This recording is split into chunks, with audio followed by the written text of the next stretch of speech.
discussing what you can do, because I don't think that we're trying to really, Carisha says that you're trying to move away from the we do everything model. We don't do everything.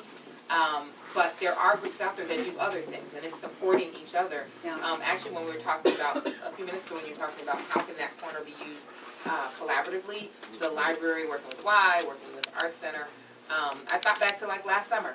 Last summer, the summer program would break, and the kids would come down to us to have lunch because we had a free lunch program. Right. Like, that's a partnership. Yeah. Now they'll have to walk one extra block, Yeah. but maybe it can be, you know, they can go here, they have the option of going to the library, everybody comes for lunch, and maybe then they go back to the Y, and then they go, you know, so I think it is about thinking about what you can do and using those resources so that nobody has to get left out. But that it's not, the brunt is not felt on one group. Because one group cannot handle the capacity for everybody. So it is going to be us working together.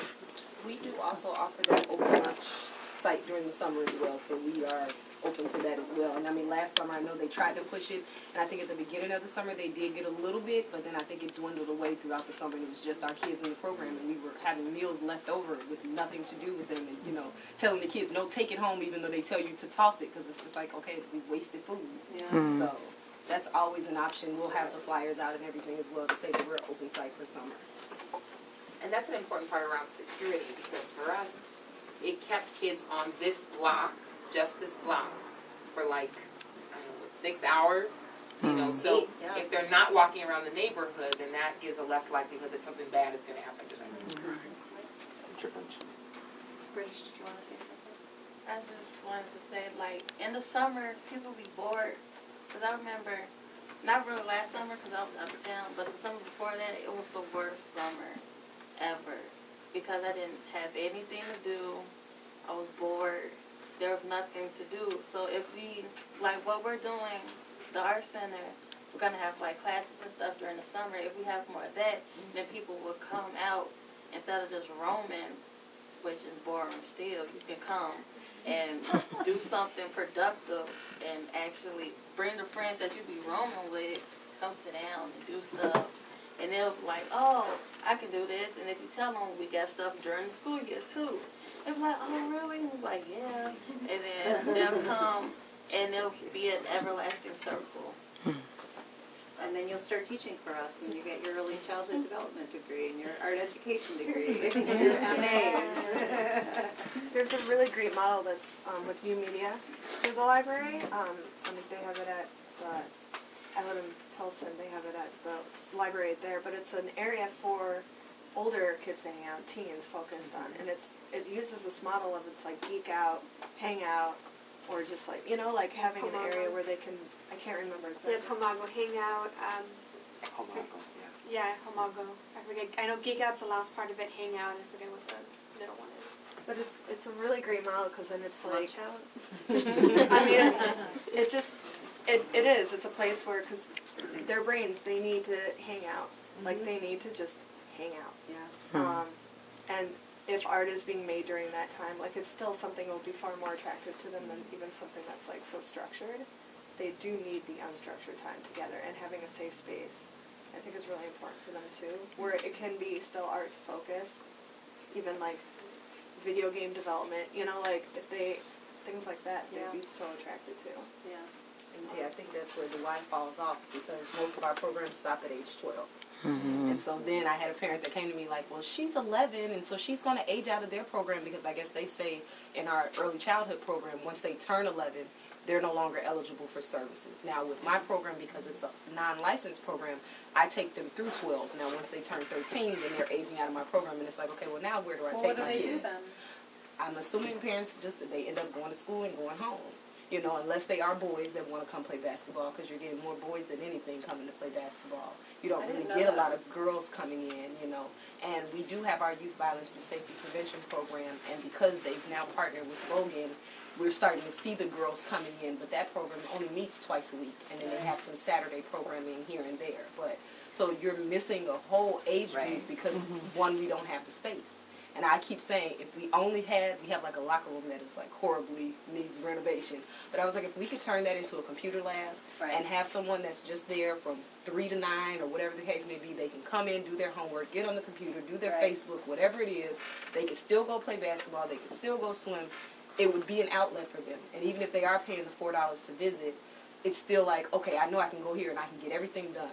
I can have fun. I can get my work done.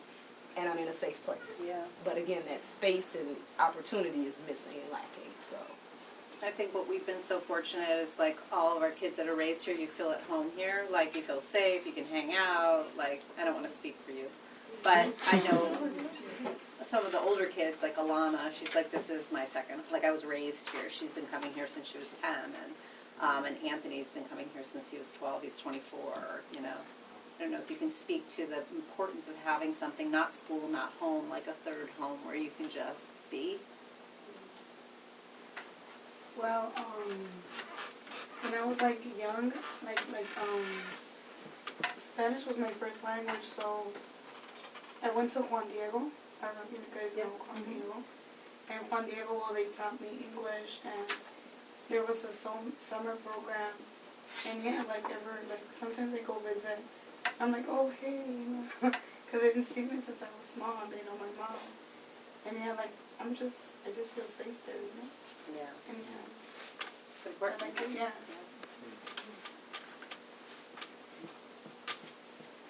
Oh, wait, what? How about Dominique? I don't know. Dominique hasn't said nothing. Dominique used to look through the gates. She was 5 years old. She couldn't come in, but her sister came here, and I'd be like, 1 more year, honey, and then they moved away. Yeah. But as soon as I came back, I immediately came here. Because I miss Sarah. So emotional. Dominique goes to CVS, by the way. So we've got 4 high schools represented. And I'm a senior. Go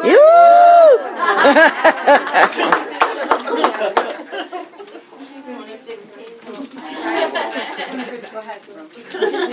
Well, this we could all do by ourselves as an individual. Just show a good example. Because see, right now, we need good examples.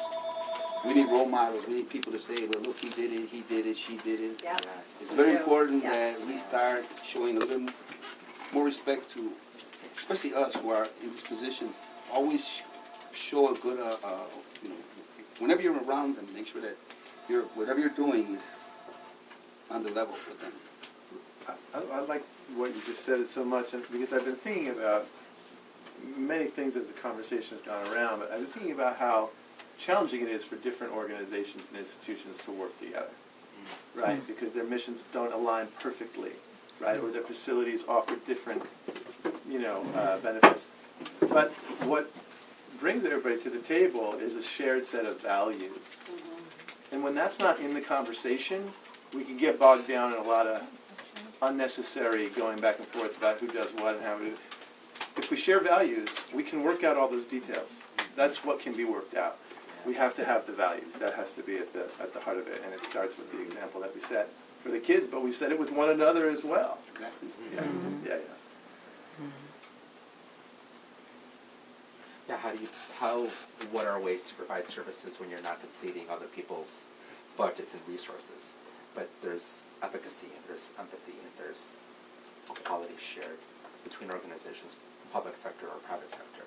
I'm thinking outside the box. Like, I am, you know, the why, but I can do something else. You know, I can do art, or I am the South Chicago Arts Center, and we can do spoken word, and we can do dance, and we can do theater.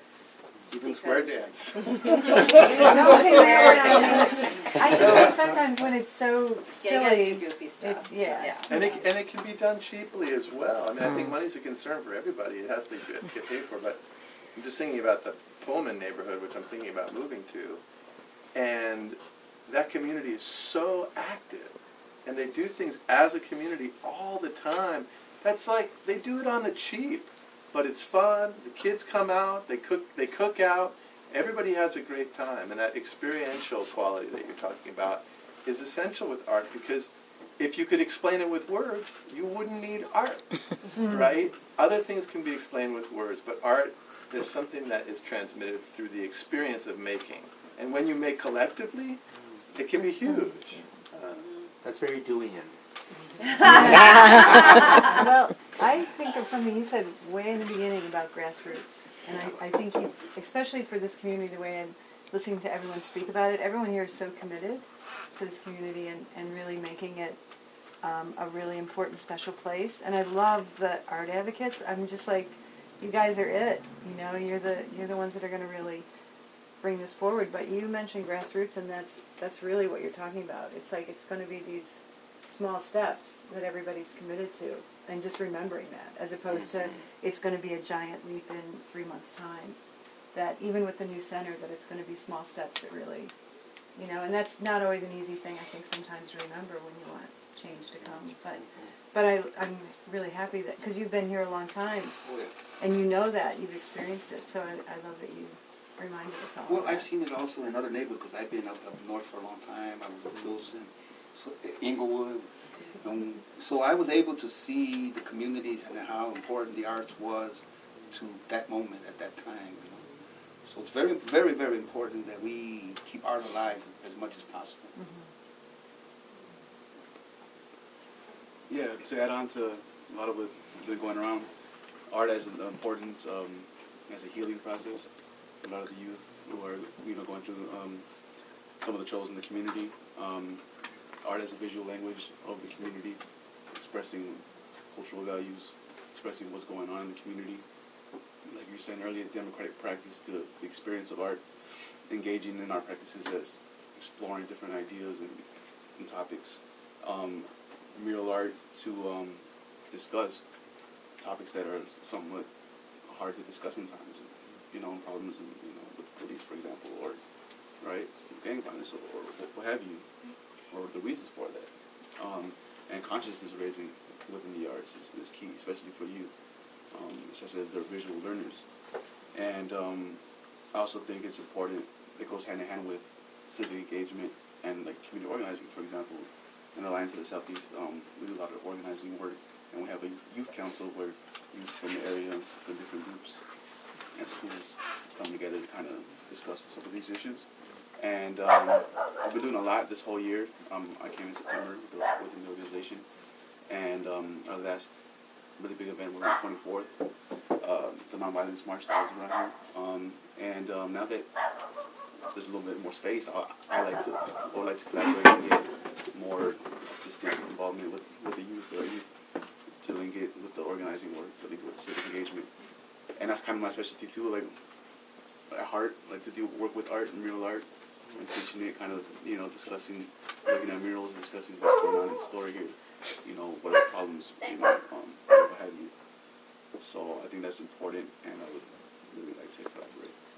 I think that's a good, those are great. I think, the healing power of art, it's a lot of what Seth's been working on. Seth, why don't you tell them about your Saturday workshops that you did with the kids here for the last, year? Yeah, well, there's a participant here too. So fill me in, sir, if I forget anything. But the group I've been doing Saturdays is focusing on metalsmithing and learning new techniques of working with traditional jewelry making and sculpting and different things like that, as a way to gain tacit knowledge and to work with your hands and to have an experience of losing time and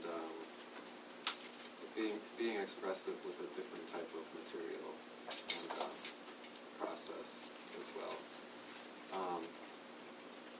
And it kind of, it's giving voice to your art practice in maybe a different way, and having opportunities to show your work in different communities. And right now there's a show up in Evanston, actually, at the Evanston Art Center, showing everybody's work. All turned out really great, so if you guys are in the neighborhood up there, check it out. But yeah, having those opportunities to Express yourself and say